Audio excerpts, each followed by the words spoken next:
Hello student, आज के lecture में आप लोगों का स्वागत है। लास्ट लेक्चर में हम लोगों ने डिस्कस किया था कि साइक्लोट्रॉन क्या होता है और किस प्रिंसिपल के ऊपर वर्क करता है और उसका वर्किंग किस टाइप से होता है। साइक्लोट्रॉन के लिए बात की थी कि cyclotron is an electromagnetic device by which we can accelerate heavy positive particles and increase its velocity and kinetic energy. Cyclotron किस प्रिंसिपल के ऊपर वर्क करता है? तो साइक्लोट्रॉन के प्रिंसिपल के लिए इलेक्ट्रिक फील्ड और magnetic field both are apply at same time and perpendicular to each other. दोनों को एक दूसरे के परपेंडिकुलर और एक साथ अप्लाई करते हैं, जिसमें से इलेक्ट्रिक फील्ड क्या करेगा? इलेक्ट्रिक फील्ड जो है वो हैवी पॉजिटिव पार्टिकल को की वेलोसिटी में इंक्रीज करता है और परपेंडिकुलर मैग्नेटिक फील्ड जो है वो आपका उस हैवी पॉजिटिव पार्टिकल को सर्कुलर पाथ प्रोवाइड करवाता है।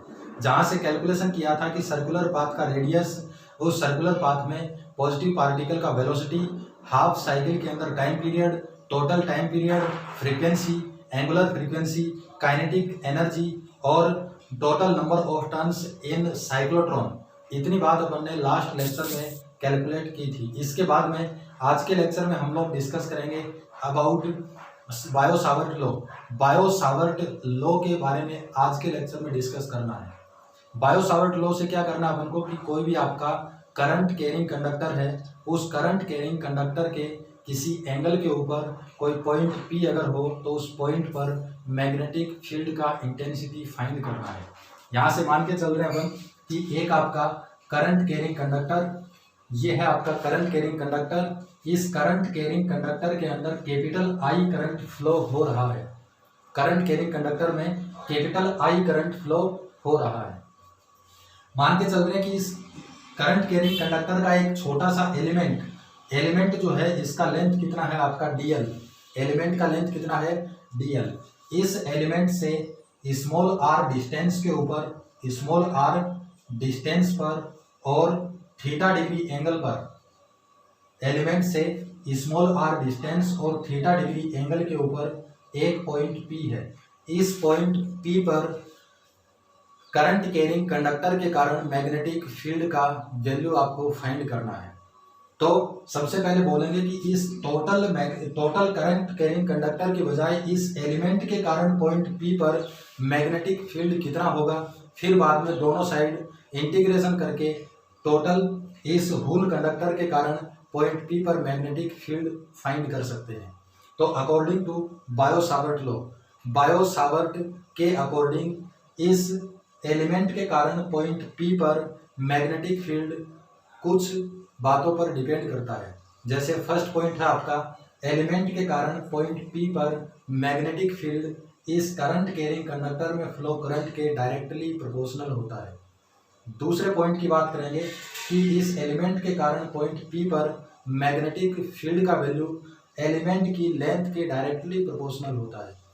तीसरी बात करेंगे कि एलिमेंट के कारण पॉइंट P पर मैग्नेटिक फील्ड का वैल्यू एलिमेंट और पॉइंट P के बीच बने एंगल के साइन के डायरेक्टली प्रोपोर्शनल होता है। और फिर बाद में लास्ट है आपका कि इस एलिमेंट के कारण पॉइंट P पर मैग्नेटिक फील्ड का वैल्यू एलिमेंट और पॉइंट P के बीच के डिस्टेंस के स्क्वायर के इनवर्सली प्रोपोर्शनल होता है। तो यहाँ से लिख के चल रहे हैं अपन, लेट करंट फ्लो इन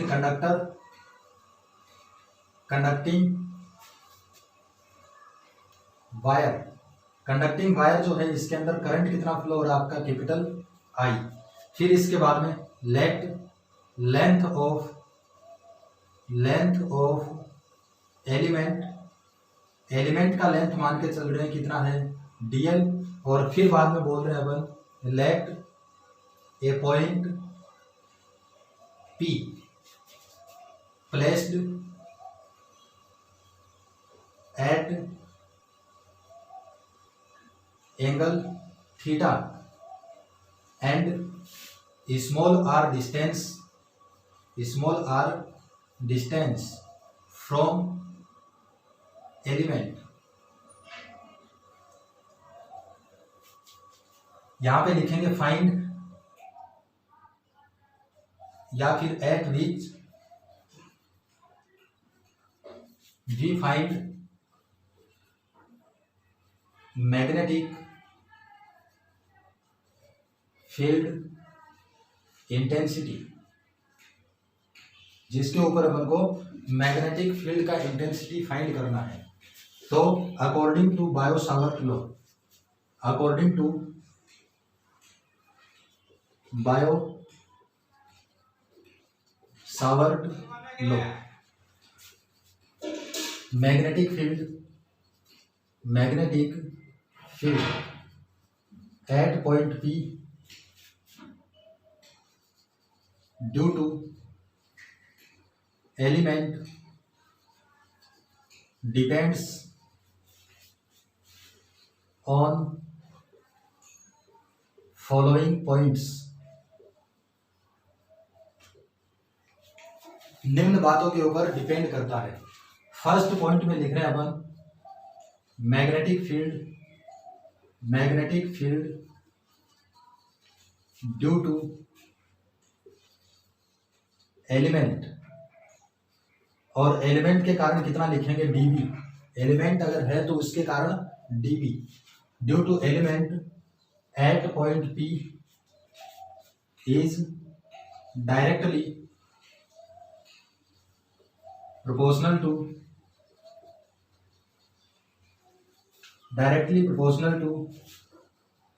current flow through conducting wire। So यहां से लिखेंगे एलिमेंट के कारण पॉइंट P पर magnetic field intensity directly proportional to I। Equation number first. Second point में क्या बोलना है अपन को, नेक्स्ट पॉइंट में बोलना है कि magnetic field due to element at P is directly proportional to length of element। दूसरे पॉइंट में क्या बोल रहा है बायो-सावर्ट कि magnetic field due to element at point P directly proportional to length of element की लेंथ के डायरेक्टली प्रोपोर्शनल होता है। तो dB is proportional to dN। Equation number बोलेंगे इसको 2। फिर इसके बाद में थर्ड पॉइंट की अगर बात करें तो थर्ड पॉइंट में बोलेगा according to Biot Savart magnetic field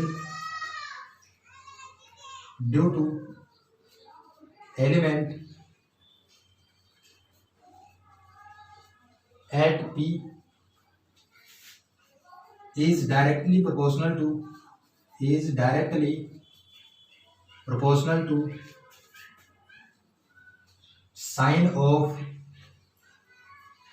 angle between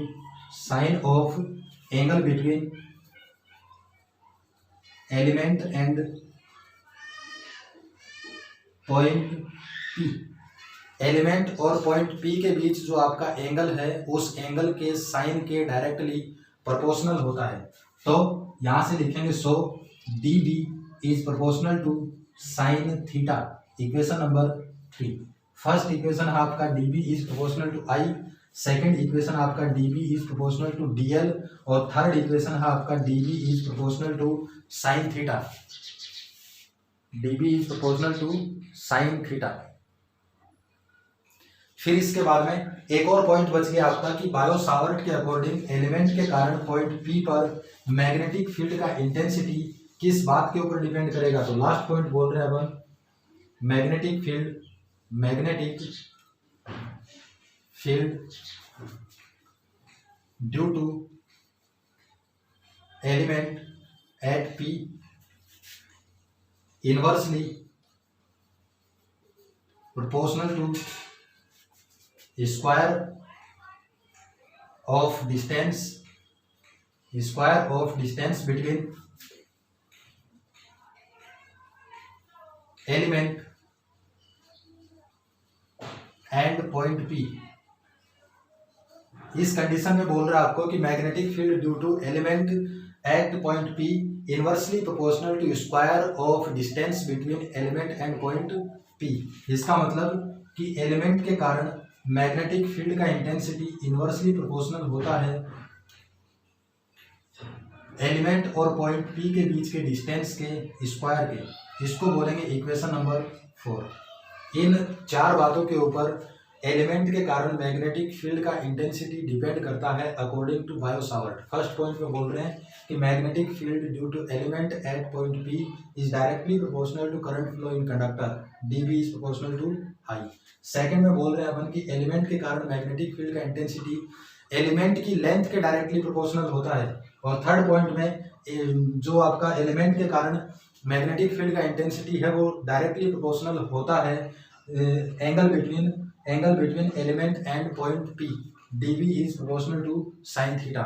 और लास्ट पॉइंट डिपेंड करता है आपका magnetic field intensity due to element at point P is inversely proportional to square of distance between element and point P dB is proportional to 1/r²। इन चारों equation को एक साथ लिखेंगे और फॉर्मूला कैलकुलेट करेंगे। यहाँ से बोल रहे हैं कि from equation number first, second, third and fourth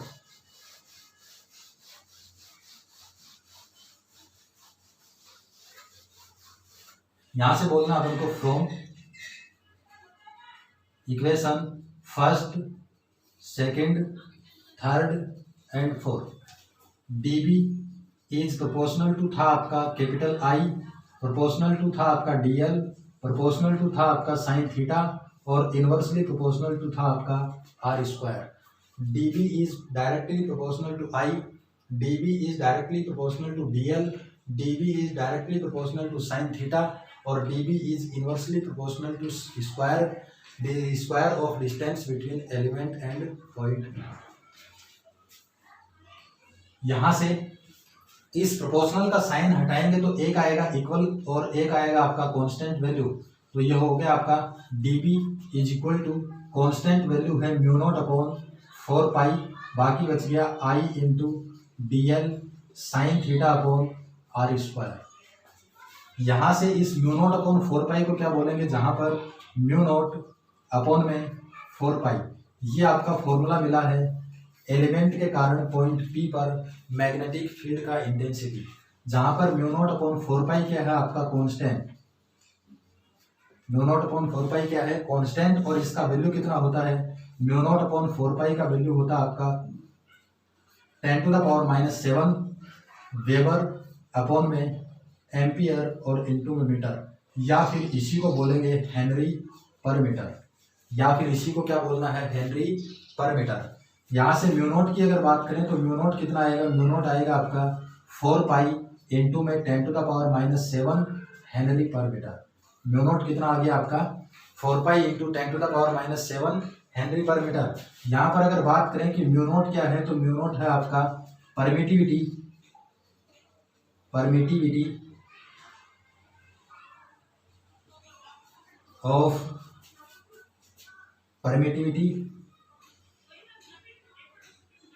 of vacuum का परमिटिविटी है। और परमिटिविटी किसको बोलते हैं अपन कि किसी भी सब्सटेंस का वो प्रॉपर्टी जिसके कारण वह अपने अंदर से मैग्नेटिक फील्ड लाइंस को पास आउट होने दे। परमिटिविटी का डेफिनेशन अगर बोलें तो ये है आपका परमिटिविटी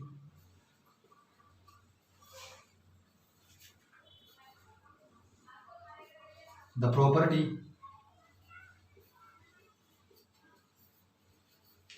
ऑफ सब्सटेंस या फिर medium by which magnetic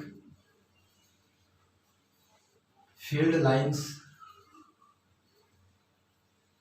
pass out through it. Magnetic field lines pass out through अगर होगी तो उस प्रॉपर्टी को परमिटिविटी ऑफ मीडियम या फिर सब्सटेंस कहा जाता है। यहाँ पे म्यू नॉट है आपका वैक्यूम का परमिटिविटी। अगर बात करें कि वैक्यूम की बजाय आपका कोई मीडियम प्रेजेंट हो, मीडियम प्रेजेंट अगर होगा तो एलिमेंट के कारण मैग्नेटिक फील्ड का इंटेंसिटी पॉइंट पी पर कितना होगा। तो उसकी अगर बात करें कि इफ, यहां से बोल के चल रहे हैं, if medium is present, medium अगर प्रेजेंट हो तो मैग्नेटिक फील्ड इंटेंसिटी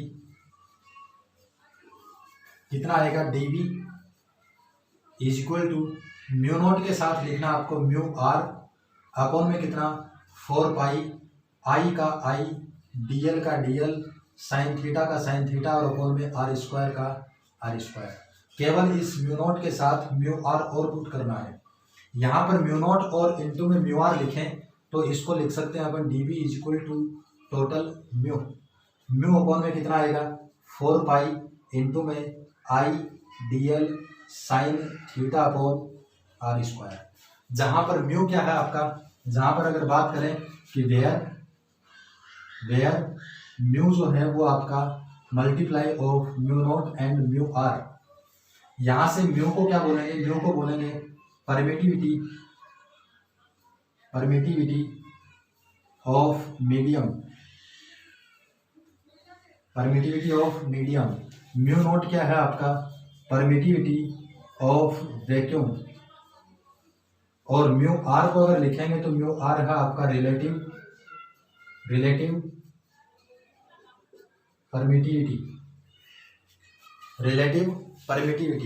यहां से अगर बात करें कि रिलेटिव परमिटिविटी का वैल्यू कितना आएगा तो म्यू नॉट को लिखेंगे अपॉन में, तो यह आ जाएगा आपका म्यू आर और is equal to mu upon में म्यू नॉट। मतलब the value of ratio of permittivity of medium and permittivity of vacuum is equal to relative permittivity का वैल्यू मीडियम की परमिटिविटी और वैक्यूम की परमिटिविटी के ratio के equal होता है। फिर इसके बाद में अगर बात करें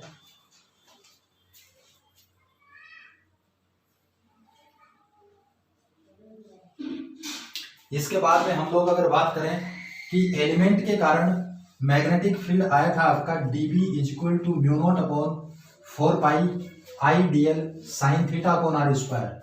तो इस होल कंडक्टर या फिर होल कंडक्टिंग वायर के कारण पॉइंट P पर मैग्नेटिक फील्ड इंटेंसिटी कितना होगा। तो यहां से लिख रहे हैं अपन total magnetic field due to whole wire, पूरे वायर के कारण मैग्नेटिक फील्ड कितना आएगा। तो दोनों तरफ क्या करेंगे इंटीग्रेशन, इसमें इंटीग्रेशन, तो integration dB is equal to integration mu naught upon 4 pi I dl sine theta upon are square. ये आएगा टोटल मैग्नेटिक फील्ड B और is equal to mu naught upon 4 pi और इंटू में I sine theta upon में are square और integration को लगाएंगे dl के साथ, लगाएंगे तो ये आएगा आपका total magnetic field due to whole wire at point P। फिर इसके बाद में अगर बात करें कि इस बायो-सावर्ट लॉ का वेक्टर रिप्रेजेंटेशन क्या होगा, यहां से बात कर रहे हैं अपन vector representation of Biot Savart law. यहां से बात करेंगे वेक्टर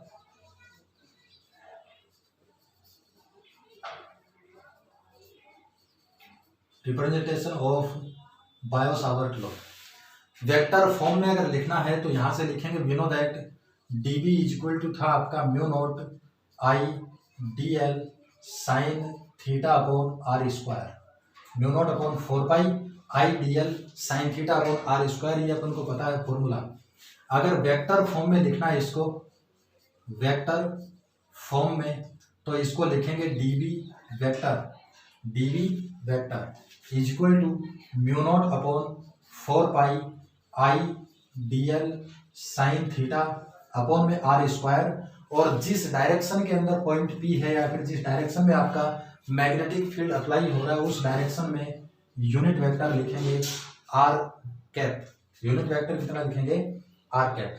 फिर इसके बाद में dB vector is equal to mu naught upon 4 pi, ये हो गया आपका आई डी एल, तो ये डी एल इंटू में है आपका आर कैप और इंटू में लिख दिया अपन ने साइन थीटा अपॉन में कितना? R square. यहाँ से लिखेंगे कि अगर दो क्वांटिटी के प्रोडक्ट के साथ में साइन थीटा हो तो इसका मतलब वेक्टर प्रोडक्ट है, और अगर कोस थीटा अगर करते तो इसका मतलब स्केलर प्रोडक्ट है।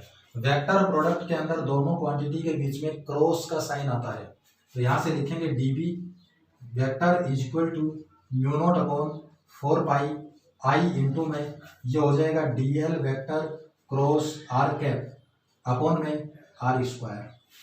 साइन थीटा था तो इसकी जगह लगा दिया अपन ने क्रॉस।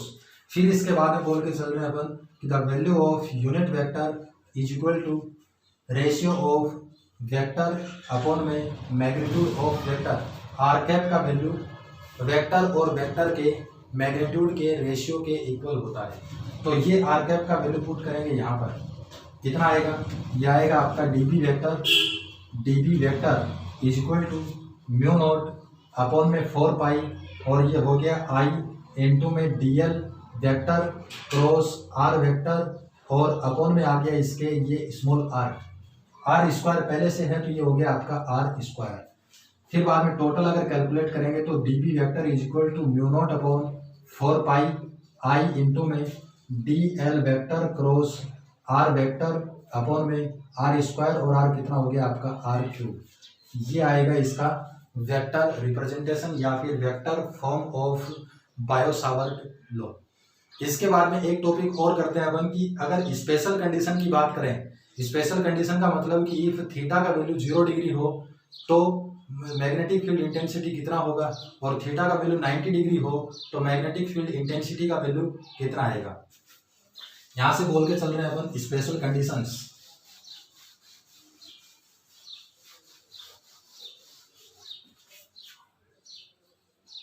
स्पेशल कंडीशन में फर्स्ट पॉइंट बोल के चलेंगे if theta is equal to कितना हो 0 degree. Theta is equal to 0 अगर हो और अपन को पता है कि magnetic field intensity due to element dB is equal to mu naught upon 4 pi I d l sine theta upon में आर स्क्वायर था। साइन थीटा का वैल्यू अगर लिखेंगे तो 0 के कारण कितना आएगा, so sine theta is equal to sine 0 is equal to 0। इस साइन थीटा की जगह पुट करेंगे 0 तो यह आ जाएगा आपका dB is equal to total 0। इसका मतलब कि अगर थीटा का वैल्यू 0 हो तो मैग्नेटिक फील्ड इंटेंसिटी का वैल्यू 0 आएगा। किस टाइप से? ये था आपका वायर, ये करंट फ्लो हो रहा था इसमें, ये है आपका एलिमेंट डीएल, इस एलिमेंट से थीटा डिग्री एंगल के ऊपर पॉइंट पी है। अगर इस थीटा को 0 डिग्री बोलें तो थीटा अगर 0 करते ही ये पॉइंट पी कहाँ पर आएगा, इस वायर के ऊपर। इसका मतलब वायर के ऊपर किसी भी पॉइंट पर मैग्नेटिक फील्ड का इंटेंसिटी 0 होता है। तो यहाँ पे लिखेंगे it means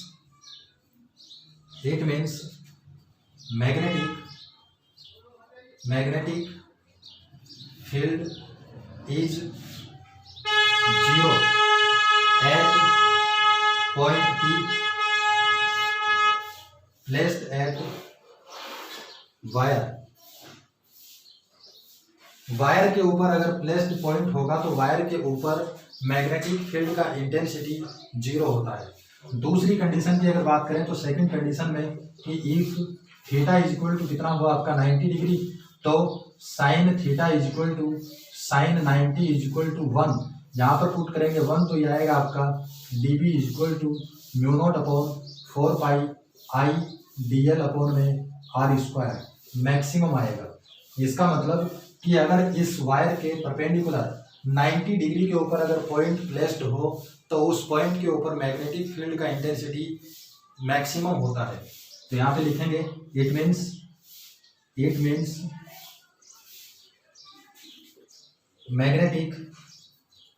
magnetic field intensity is maximum at point